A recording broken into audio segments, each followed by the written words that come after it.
Tommy, my favorite arm twister. Come on in. Listen, I heard about Figgy. You got him to pay up, didn't have to hurt him or anything. I like that. Smart. Tommy, you've always been smart. I'd like to see you put some of those smarts to use.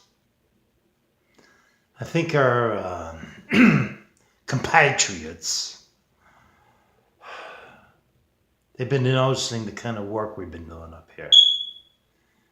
Thinking they're going to give us a little more to handle. This, Tommy, means I'm going to need some smart people like you.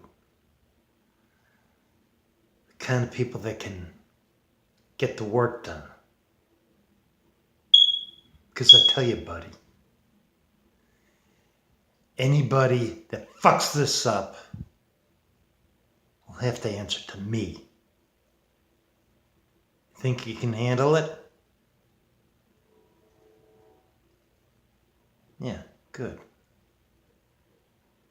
Now go get yourself some clothes and a haircut. You look like an Appalachian gigolo.